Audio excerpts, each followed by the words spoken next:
Les perspectives, je te les annoncerai après. Je voulais déjà profiter de l'occasion qui m'est donnée pour souhaiter mes vœux à toi d'abord, à l'ensemble de nos confrères, à tous ceux qui vont nous écouter aujourd'hui et qui vont apprendre les bonnes nouvelles sur l'immobilier. Donc les perspectives 2020, elles sont bien orientées. Je me réjouis déjà des chiffres que nous avons connus en 2019 avec des ventes records puisque nous avons dépassé le nombre de 1 million de transactions.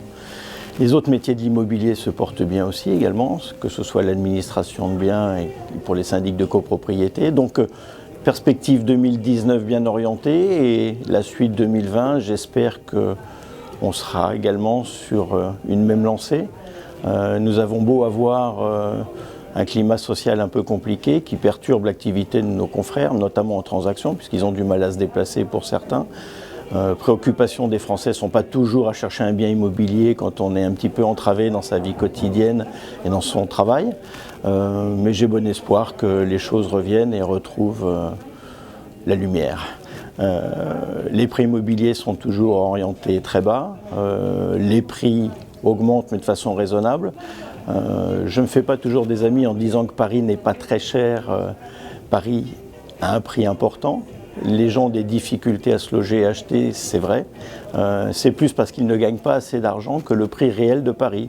Quand nous comparons Paris à d'autres places internationales, parce que Paris est quand même une capitale de haut niveau, on peut se comparer à New York, à Londres, à Singapour, à Tokyo, à Rome. Paris a des prix qui sont comparables, voire même en dessous, et je pense qu'il y a encore des belles perspectives d'évolution pour les prix parisiens. Un mot sur FIAPSI et sur l'international, bien entendu. J'ai déjà eu, à titre personnel, l'occasion de participer au congrès mondial de FIAPSI au mois de mai dernier. J'ai été nommé membre du board par le président, c'est un honneur, je l'en remercie. Félicite pour ce grand choix. J'ai été élu à nouveau au mois de décembre à Gand pour un mandat de 3 ans au board de FIAPSI. Donc je souhaite participer à la construction et au développement et au rayonnement de l'immobilier sur l'international. J'en profite pour rappeler et dire à un certain nombre des gens qui nous regardent que le congrès mondial de FIAPSI en mai 2021 se tiendra à Paris et que nous les attendons très nombreux. J'ai la chance également de présider une autre association internationale qui est EPF, European Property Federation. Donc le syndicat du SNPI est très orienté sur l'international. Nous avons décidé depuis 1 an et demi, 2 ans maintenant de donner cet élan nouveau, de pouvoir permettre à nos frères de regarder ce qui se passe à l'international, de développer leur prise de marché également sur des pays limitrophes ou un petit peu plus loin s'ils ont l'occasion d'avoir des contacts étrangers.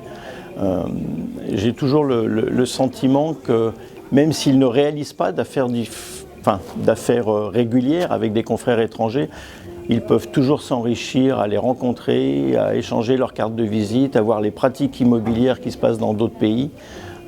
C'est toujours très enrichissant de rencontrer d'autres personnes. Alors, on rencontre des Français bien entendu, mais c'est sympa de rencontrer des gens à l'international qui ont d'autres expériences et on s'enrichit.